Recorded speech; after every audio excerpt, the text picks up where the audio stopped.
7:05 de la mañana. Nosotros continuamos con más de Primera Página. Es momento de nuestra primera entrevista del día siempre. Es un honor conversar con José Torojardi, economista y experto petrolero, acerca de estos temas que tanto nos están preocupando en nuestros días. No solamente el abastecimiento del combustible, sino también la realidad petrolera de Venezuela, porque todo va ligado, todo va de la mano. La petición que se hacía por parte del diputado José Guerra de pasar el tema del combustible a Citgo, que está controlado por la oposición.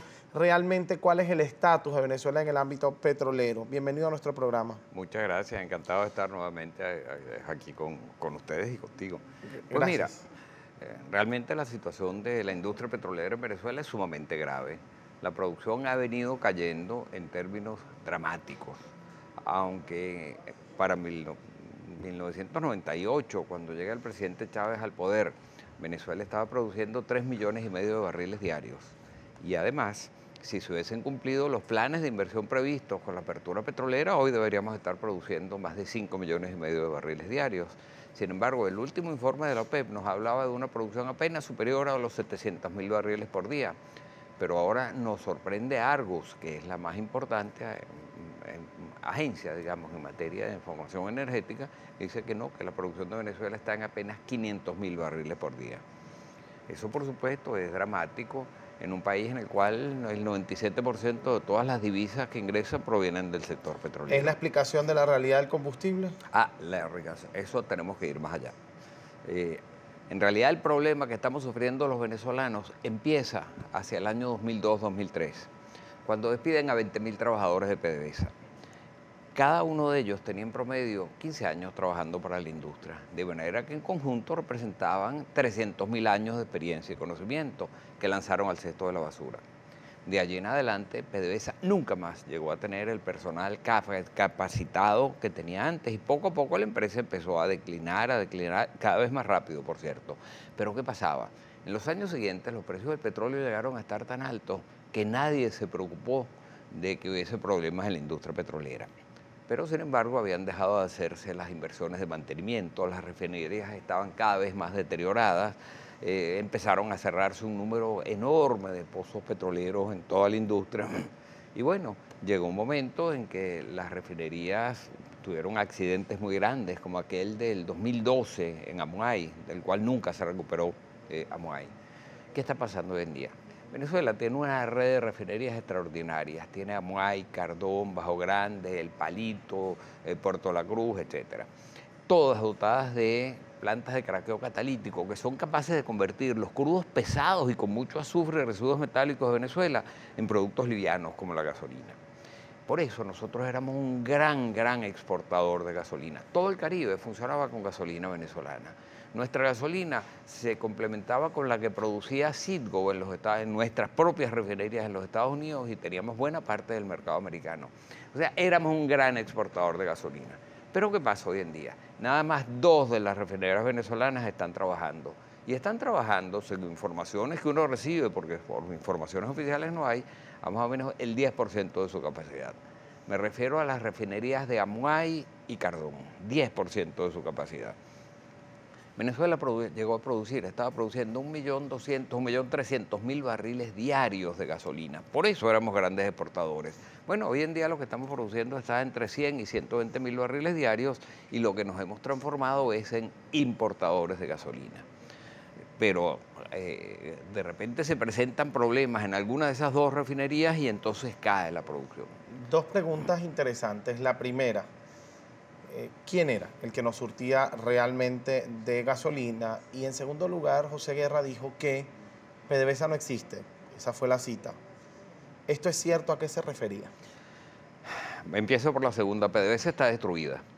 PDVSA llegó a ser la segunda mayor empresa petrolera del mundo entero, solo superada por Saudi Aramco, Arabia Saudita.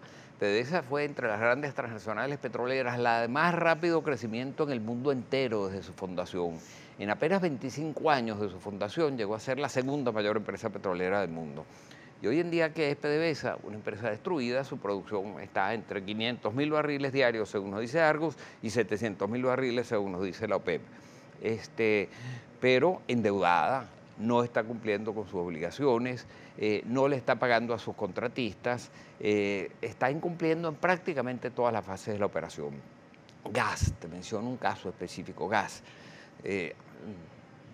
Si tú ves una fotografía del espacio en el hemisferio occidental, tú ves dos puntos que brillan intensamente. Uno es Nueva York, el otro es Punta de Mata. ¿Sabes por qué?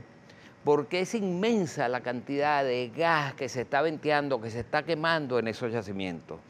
Gas que antes se reinyectaba al yacimiento para mantener la presión del yacimiento y mantener el yacimiento vivo, o se utilizaba. Bueno, resulta que hoy en día, como no le pagaron a las grandes empresas que manejaban esa operación, ya no están operando y ese gas se está venteando, con lo cual estás perdiendo el yacimiento, uno de los más generosos que tiene Venezuela, porque al perder la presión, los asfaltenos se empiezan a solidificar en los poros del yacimiento y se pierde el yacimiento. Eso está ocurriendo. Y mientras tanto, desde el espacio tú ves esa llamarada, que es la quema de 2.000 trillones de pies cúbicos de gas, cuando en Venezuela los barrios, la gente va desesperada, hace colas a veces de días para conseguir una bombonita de gas. En eso han transformado a PDVSA. La han destruido. ¿Y el suministro de gasolina de dónde venía y por qué ya no viene? Bueno, fundamentalmente venía de nuestras propias refinerías. Pero a la medida en que nuestras refinerías fueron viniéndose a pique, entonces hubo que empezar, por un lado, a importar aditivos que antes producían también nuestras propias refinerías, porque no basta con procesar la gasolina, hay que mezclarla con aditivos. Pero ya tampoco lo producimos, tenemos que importarlos para la poca que producimos, al igual que tenemos que importar la gasolina. ¿Desde cuándo se importa gasolina en Venezuela? De hace pocos años acá, sí, lo que nosotros éramos grandes exportadores de gasolina. ¿Desde Estados Unidos traíamos la gasolina? Traíamos gasolina desde Estados Unidos, a veces las traíamos incluso de otros sitios, llegamos a traer de Rusia. ¿Y recuerdo en algún momento quejas de los venezolanos del olor de la gasolina? Sí, era claro. Gasolina de Brasil, ¿no? Claro, es que traíamos gasolina de otros lados que no tiene las mismas características de la gasolina a las cuales estamos acostumbrados. Incluso en un momento determinado llegó gasolina de Rusia, pero es que en Rusia le agregaban unos aditivos especiales porque allá el clima es distinto y se congela la gasolina y le tenían que... Eso empezó a producir fallas en muchísimos motores, en muchísimos automóviles. Pero actualmente, pues mira, algunos me dicen que es culpa de las sanciones. El gobierno suele decir que es culpa de las sanciones americanas que no haya gasolina. Bueno, yo no sé si es culpa de las sanciones americanas que en el 2002 hayan despedido a 20.000 trabajadores de PDVSA.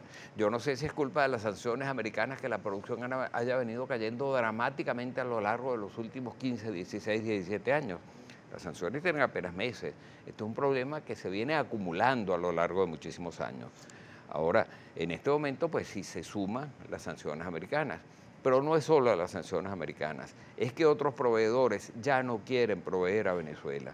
Primero, porque Venezuela paga mal. Segundo, porque a su vez ellos también tienen temores a caer en sanciones secundarias.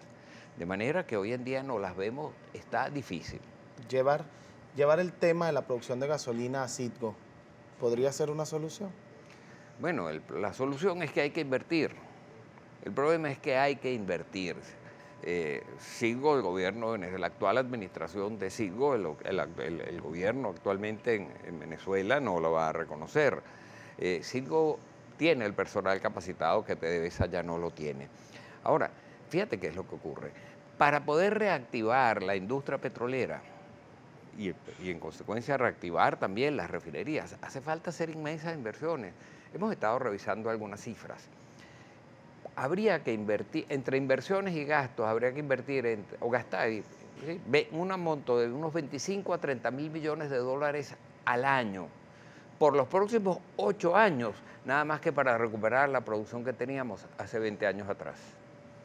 Esa es la triste realidad en que han puesto a PDVSA. Ahora yo me pregunto, ¿y dispone el Estado venezolano de 25 o 30 mil millones de dólares al año para invertirlos en la industria petrolera? Evidentemente que no los tiene. Y si los tuviera, bueno, probablemente tendría que dedicarlos a la educación, a la salud, a la seguridad, a resolver la crisis alimenticia, a resolver los problemas acuciantes de la sociedad venezolana. Bien. Luego de escuchar esta respuesta, en la próxima parte, si bien el Estado venezolano no cuenta con ese dinero, ¿cómo se puede hacer para contar con él? Hablamos con el economista y experto en petróleo, José Torojardi. Ya volvemos con más.